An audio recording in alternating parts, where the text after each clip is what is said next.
All right, let's just get right into it.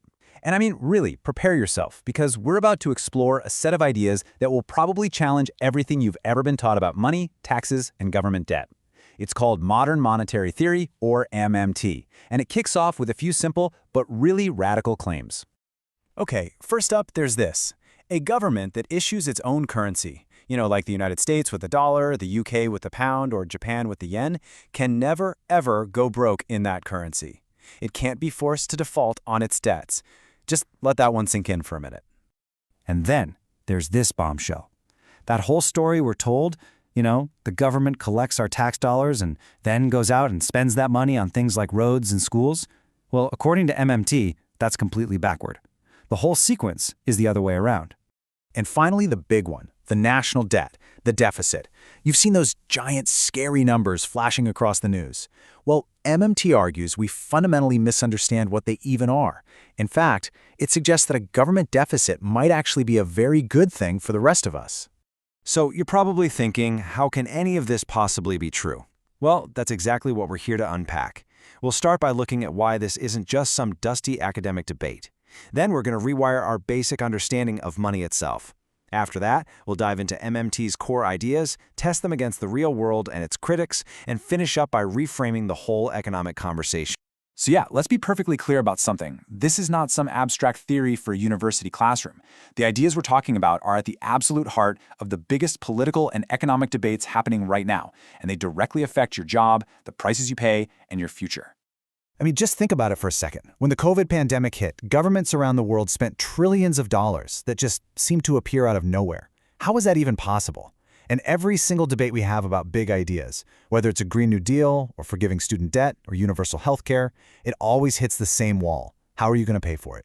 Well, MMT offers a startlingly different answer. It also completely changes how we think about inflation and the national debt. This isn't just theory. This is basically the hidden operating manual for the 21st century economy. Now, to really get a handle on MMT, we have to unlearn a few things first. And the biggest mistake we all make is assuming the government's budget works like our household budget. It doesn't. Not even close. And that one single difference is the key to unlocking everything else.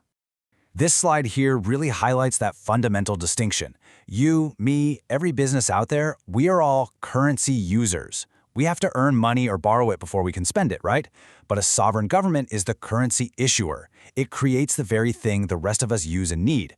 It literally cannot run out of something it creates at will. So comparing the US government's budget to your household budget, that's like comparing a video game player to the game's programmer. One has to play by the rules, the other one writes them.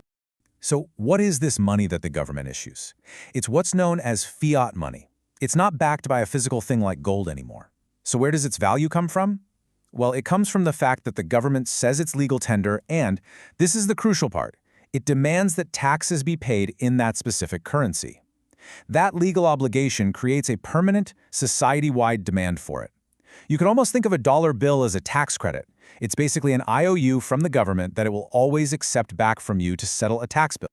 And you know what? It's not just the central government that's creating money. Commercial banks do it every single day. We're often taught that banks take in savings from some people and then lend that money out to others. But as the Bank of England itself has confirmed, that is not how it works. When you get a loan for a car or a house, the bank doesn't take money out of a vault. It just types new numbers into your account, and poof, just like that, new money is created out of thin air. Bank lending creates deposits, not the other way around. This shows us that money isn't some scarce, finite thing. It's a flexible social tool, basically a system of accounting.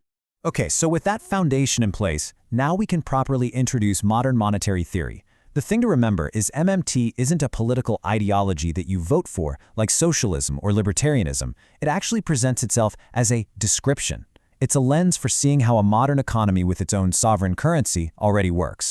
So here's the crucial point. If a government that issues its own currency can't actually run out of money, what stops it from spending infinitely?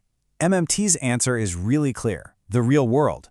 A government can create unlimited dollars, sure, but it can't create more engineers or more lumber or more hospital beds out of thin air.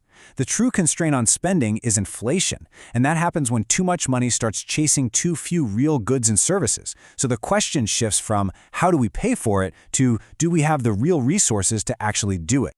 And while MMT sounds brand new, its roots actually go back over a century.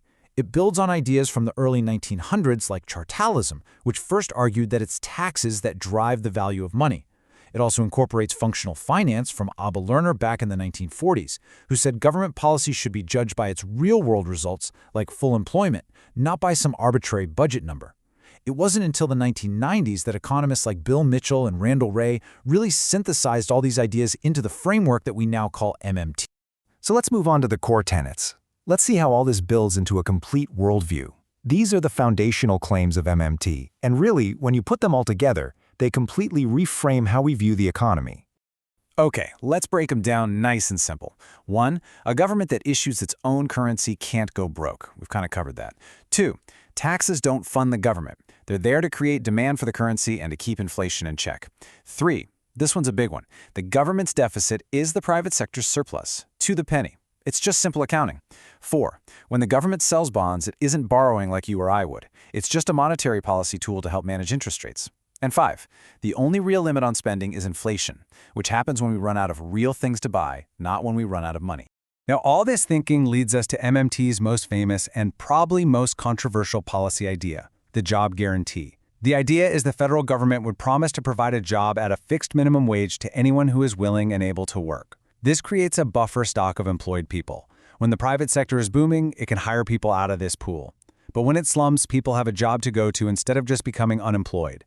It's designed to guarantee true full employment while also anchoring wages to prevent runaway inflation, and as you can imagine, it sparks a lot of debate.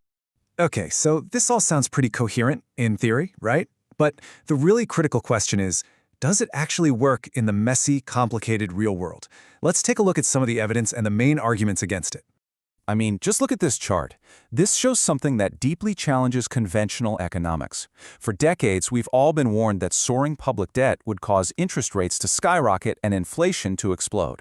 And yet, look at the actual data for the US and Japan. Both have seen their debt ratios climb to historic levels, while inflation and interest rates have stayed stubbornly low.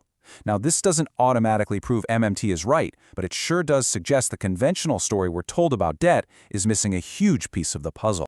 And what about that job guarantee idea?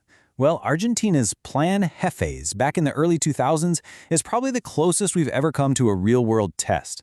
After a totally devastating economic crisis, the government offered a job to any unemployed head of household. The program ended up hiring around 2 million people, and as you can see, the unemployment rate just plummeted. Now, it wasn't a perfect model and it had its flaws for sure, but it showed that large-scale public employment can be a really powerful tool against mass unemployment. Of course, MMT has some really powerful critics. The most common charge you'll hear is that it's just a recipe for hyperinflation. Proponents push back and say that historically, hyperinflations were caused by a total collapse in a country's ability to produce things, not just by printing money. Critics also call it politically naive, assuming politicians could never resist the temptation to overspend. The MMT response is that this is a political challenge we already face. The framework just clarifies that our discipline needs to focus on inflation, not on deficits. And there are other big criticisms too, about things like central bank independence and whether this can even apply outside of big economies like the US. So, after taking this deep dive into a completely different way of seeing the economy, what's the verdict? Is MMT right or is it wrong? You know, maybe that's not even the most useful way to think about it. The true value of MMT might not be in providing every single answer, but in forcing all of us to ask much better questions. It fundamentally shifts the entire conversation. So instead of asking, how will we pay for it, a question that implies there's some financial constraint, it demands that we ask, do we have the real labor, the real materials, and the technology to actually achieve this? And what is the real inflationary risk, and how can we manage it? It moves the whole debate away from these artificial financial limits and toward real-world possibilities. And ultimately, that's the core of the whole debate, isn't it? Is MMT simply an accurate description of the monetary system we already have, a reality that we've just chosen to ignore? Or is it a genuinely dangerous idea that could unleash economic chaos if we fully embrace it? The answer to that question is going to define our collective future. So I'll leave you with this. Where do you think the real limit lies?